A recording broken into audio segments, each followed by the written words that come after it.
Ingat catatan sejarah bagaimana sebuah negara menjadi besar dan bertahan hingga ratusan tahun. Juga di sisi lain ada negara yang bubar hanya dalam satu generasi. Semua itu bukan hanya karena berhasil mengurusi kebutuhan dalam negeri atau dikenal dengan istilah urusan domestik, namun juga berhasil menangani perampokan dari luar wilayah, baik yang terang-terangan merampok ataupun dengan halus menipu. Juga pandai memanfaatkan kekuatan luar negeri, serta mahir diplomasi termasuk diplomasi dagang untuk memenuhi kebutuhan domestik yang tidak bisa diproduksi sendiri, baik bahan baku maupun produk jadi. Main cantik di luar negeri, main cantik di dalam negeri. Membangun SDM yang solid dengan jiwa nasionalisme yang tinggi adalah kunci negara berdaulat dalam jangka panjang. Atau pendeknya sebuah negara, semua ini bisa terjadi di bawah pemimpin yang punya visi. Tidak pernah cukup jika pemimpinnya pragmatis, sederhana, dan kasual. Semuanya akan ada akibat negatif dan positifnya dalam kurun waktu cepat maupun panjang. Kita lanjut informasinya. Kita melihat negara kota yang kecil di Eropa bernama Venesia di abad pertengahan yang bermain cantik, miring ke Yunani dalam strategi luar negerinya. Kemudian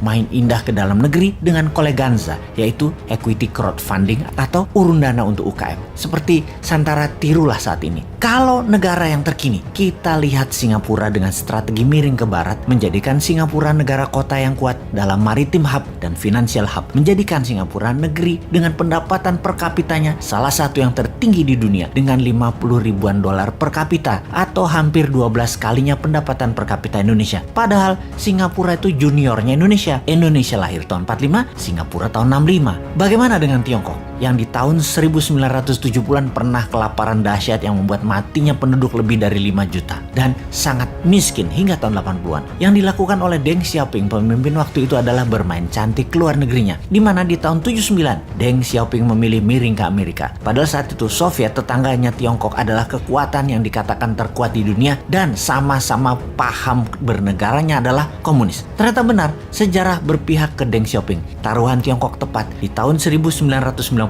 Soviet bubar. Di tahun 80-an kekuatan komunis memang lagi kuat-kuatnya di dunia dan Amerika yang memiliki alat propaganda yang bernamanya demokrasi sedang diserang di mana-mana.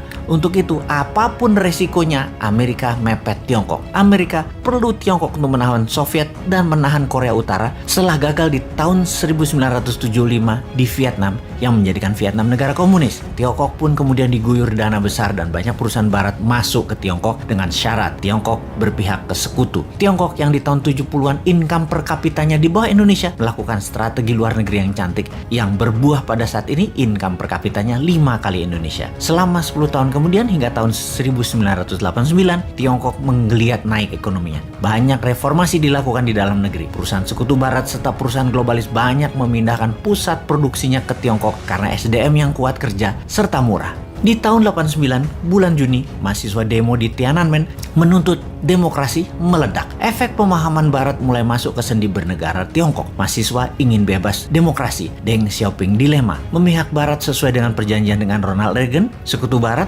atau balik kanan mementingkan dasar negara, sosialis komunis. Setelah adanya secret meeting, keputusannya adalah tetap sosialis komunis dan anti demokrasi barat. Maka disikatlah mahasiswa di Tiananmen Square itu, sebuah massacre atau pembantaian dengan 10.000 korban mati di saat itu. Efeknya dunia mengecam Tiongkok. Lebih dari 50% perusahaan Amerika dan perusahaan barat menarik diri dari Tiongkok. Namun keputusan Tiongkok sudah bulat. Bermain dengan globalis, tidak bermain dengan negara barat. Dengan membangun semua ke dalam negeri terlebih dahulu. Tiongkok menggunakan ekonominya MMT Michael Hudson. Tiongkok mainkan double currency system. Di dalam cetak uang berbasis proyek, ke luar negeri pakai yuan berbasis dolar. Tiongkok membangun gila-gilaan di dalam negeri setelah memiliki keterampilan yang diberikan barat selama 10 tahunan. Di dalam membangun berbasis printing money. Semuanya tentunya dengan studi mendalam, bukan asal bangun jalan tol saja misalnya, tetapi membangun jaringan sambungan antar kota produksi, pemasok bahan baku, hingga membangun industri kendaraan niaganya. Isinya apa, kemana arahnya, semua dirancang dengan teliti. Efeknya biaya produksi turun, produksi jadi cepat terdistribusi. 12 lapis benefit pembangunan didapatkan. Bukan hanya 2 manfaat didapatkan dalam membangun jalan pakai hutang, yaitu jalanan dibangun ramainya hanya untuk mudik lebaran sebagai manfaat pertama dan dapat sohor populer terlihat membangun, yaitu manfaat kedua, yaitu negara tetangga yang punya begituan bukan Tiongkok.